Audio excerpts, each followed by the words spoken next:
Tomb of Safdarjung. Safdarjung's tomb is a sandstone marble mausoleum in Delhi, India. It was built in 1754 in the late Mughal Empire style for Nawab Safdarjung. The monument has an ambience of spaciousness and an imposing presence with its domed and arched red, brown and white colored structures. Safdarjung's Nawab of Oudh was made by Prime Minister of the Mughal Empire when Ahmed Shah Bahadur ascended the throne in 1748.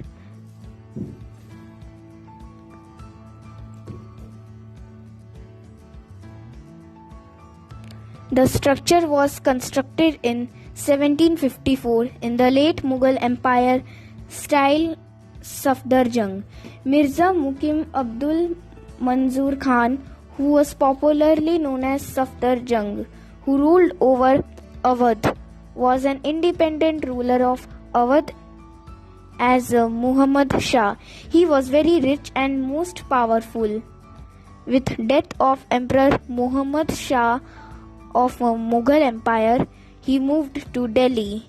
When Muhammad Shah Ahmed Shah ascended the throne for the Mughal Empire in Delhi in 1748, Safdarjung was made the Prime Minister Wazir of the empire with the title of Wazirul Mamlak-e-Hindustan, and at that time the empire was on decline as their rule extended by only to North India. As Wazir, he usurped all powers under his control, as the king was only a puppet, a figurehead who was into enjoying life with wine, opium and women. But his control over the emperor's family was so cruel that the emperor called Marathas to rid of their Wazir. The Marathas drove Safdarjung out of the Delhi in 1753. He died soon thereafter in 1754 after his death. After his death, his son Nawab Shuja-ud-Daulah pleaded with the Mughal emperor to permit him to erect a tomb for his father in Delhi. Then he built the tomb, which was designed by an Abyssinian architect. It was built by Bilal Muhammad Khan at the cost of 3 lakhs of rupees.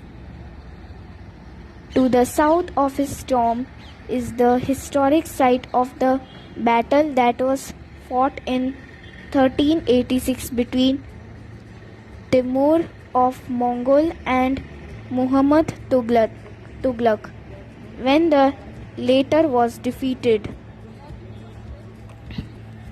The Safdarjung tomb, the last monumental tomb garden of Mughals, was planned and built like an enclosed garden tomb in line with the style of Humayun tomb.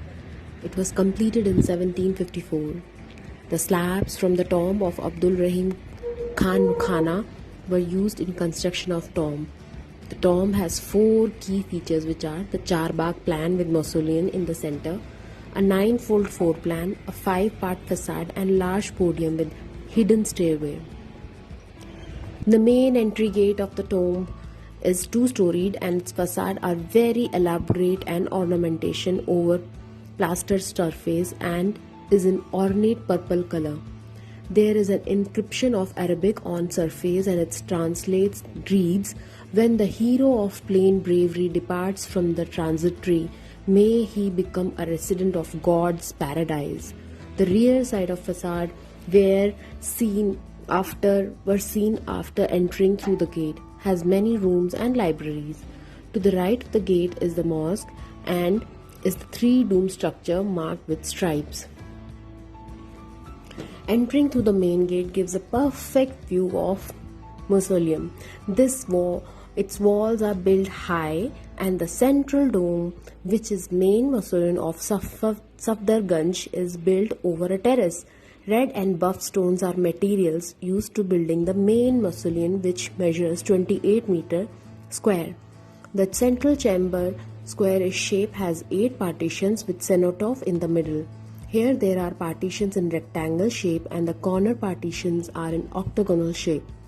The interior of the tomb is covered with rococo plaster with decoration. There are 4 towers around the main tomb at this corner, which are polygonal in shape and are provided with kiosk. They have marble panels which are faded decorated arch. There is an underground chamber in the mausoleum which houses the grave of Safdarjung and his wife. The ceiling of the mosque has plastered, painted and ornamented. This is the part where the main central area of the tomb.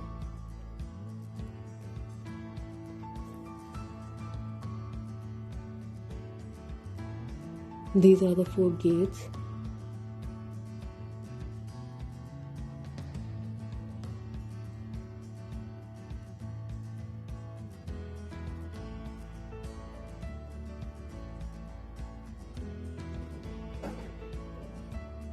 Colored of a potted meat is the color of the stone over here.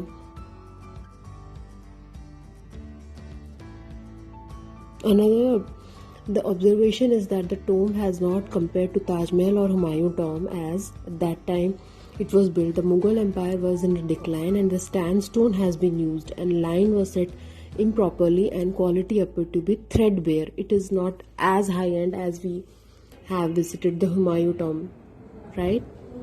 Yes.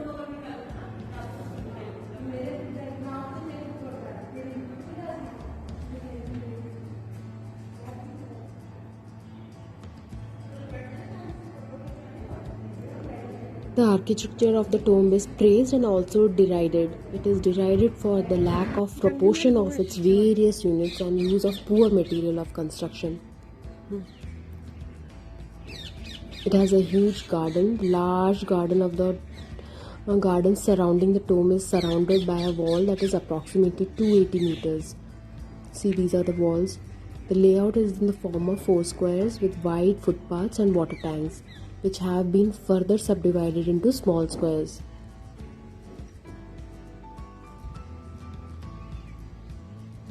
This is Moti Mahal.